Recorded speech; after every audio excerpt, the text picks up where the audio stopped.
జై శ్రీమన్నారాయణ. సుందరకాండలో మీ ముందు నిలబడలేవు మూడు లోకాలు కలిసి వచ్చినా సరే అంత గొప్పవారు మీరు. అట్లా అని మీరు నిర్లక్ష్యముతో ఉండకండి. యుద్ధములో విజయాన్ని కోరుకునేటటువంటి వాడు ముందు తనని తాను రక్షించుకుంటూ ఉండాలి అని రావణాసురుడు చెప్పగానే ఇక సేనాపతులు రాజాజ్ఞ తీసుకొని ఆయుధాలు ధరించి హనుమ మీదకు వెళ్ళారు. అదిగో హనుమ కనిపిస్తూ ఉన్నాడు. సేనాపతులు హనుమను చూస్తూ ఉన్నారు.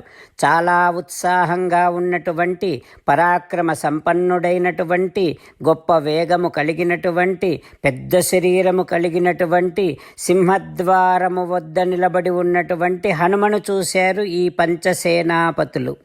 వెంటనే హనుమను చుట్టుముట్టారు.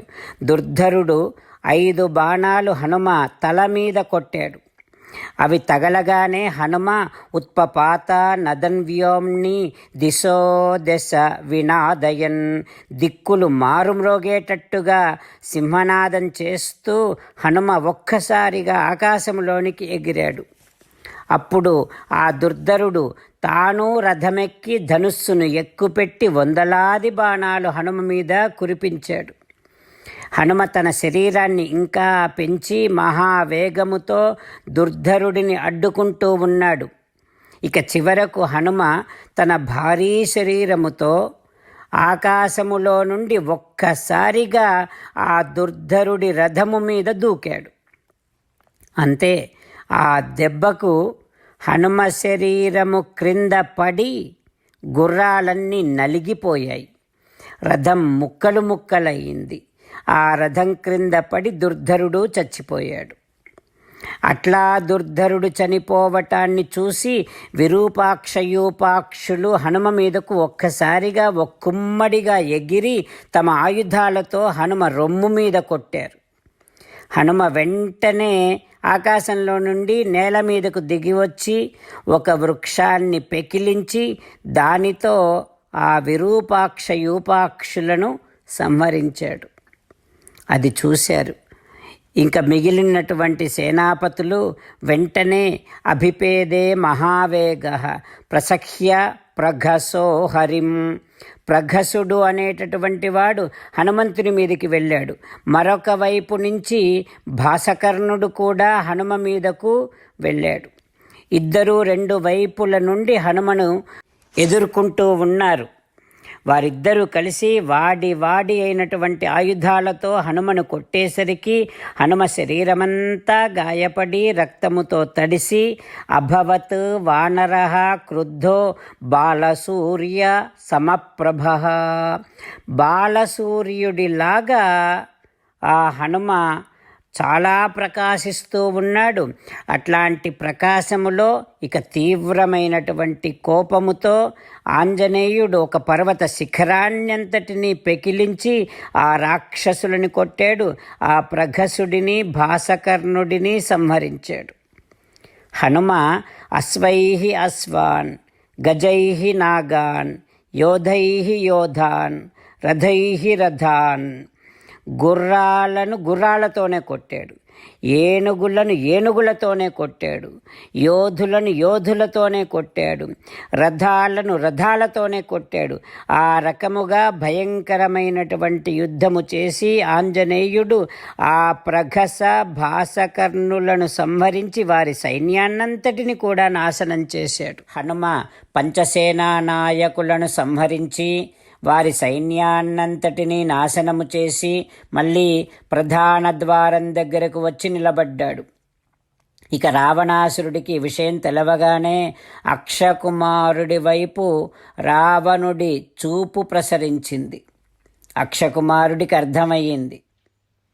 రామచంద్రులను మనసారా ధ్యానము చేస్తూ పరమదయాలువు పరమశివుడు చెప్పిన పరమపావన రామనామాన్ని చెబుతూ మనము రామనామ గానము చేస్తూ ఉంటే అదిగో సీతారామచంద్రులు, పార్వతీ పరమేశ్వరులు, ఆంజనేయస్వామి సకల దేవతలు, పితృదేవతలు, మహర్షులు, ఆచార్యులు, భాగవతోత్తములు అందరూ మనని చూసి ఆనందముతో అనుగ్రహిస్తున్నటువంటి దృశ్యాన్ని భావన చేస్తూ నోరారా రామనామగానము చేద్దాం.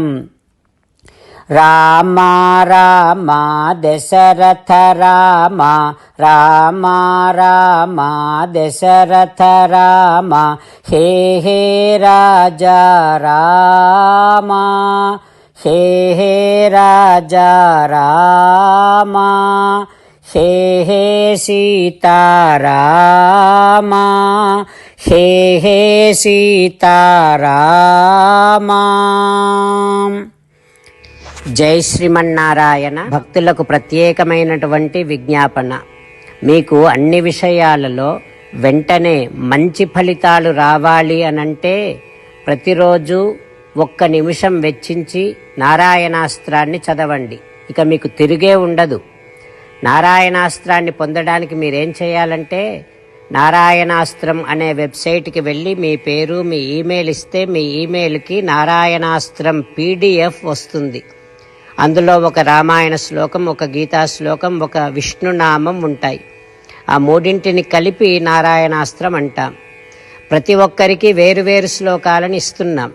ఆ రకంగా ఎవరి శ్లోకాన్ని వారు ప్రతిరోజు తప్పనిసరిగా చదవటం వలన ప్రతిరోజు ప్రతి 24,000 భక్తులతో ఒకసారి సంపూర్ణ రామాయణ పారాయణ, 33 సార్లు శ్రీమద్ భగవద్గీత పారాయణ, 24 సార్లు శ్రీ విష్ణు సహస్రనామ స్తోత్ర పారాయణ జరుగుతుంది. ప్రతి ఒక్కరికి అంతటి విశేష ఫలితము ప్రతిరోజు లభిస్తుంది. అందుకని మీరు, మీ కుటుంబ సభ్యులు అందరూ ఒక్కొక్కరు ఒక్కొక్క నారాయణాస్త్రాన్ని వెంటనే పొందండి.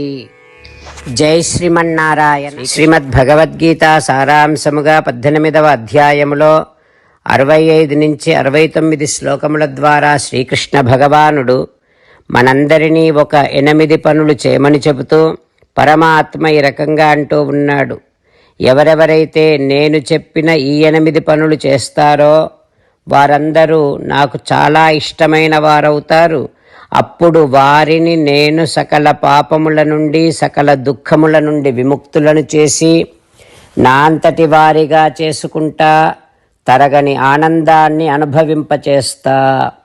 నిజమే చెబుతున్నా, ప్రమాణము చేసి చెబుతున్నా అంటూ సాక్షాత్తుగా దేవదేవుడైన శ్రీమన్నారాయణుడైన శ్రీకృష్ణ భగవానుడే మనను ఈ 8 పనులు చేయమని చెబుతూ ఉన్నాడు కనుక, హో శ్రీమన్నారాయణ, కరిష్యే వచనం తవ, తప్పకుండా చేస్తా, నువ్వు చెప్పినట్టే చేస్తా అంటూ మనం ప్రతిరోజు దేవదేవుడైన శ్రీమన్నారాయణుడికి ఈ రకంగా మాట ఇద్దాం. హో శ్రీమన్నారాయణ, నువ్వు చెప్పినట్టే నేను నిన్నే సంతతము ధ్యానము చేస్తూ ఉంటా. హో శ్రీమన్నారాయణ, నువ్వు చెప్పినట్టే నేను నీ భక్తుడిగానే ఉంటా. హో శ్రీమన్నారాయణ, నువ్వు చెయ్యమన్నట్టే నేను నా విధులను, కర్తవ్యాలను నీ సేవగా, నీ తృప్తి కోసమనే సక్రమంగా నిర్వర్తిస్తూ ఉంటా.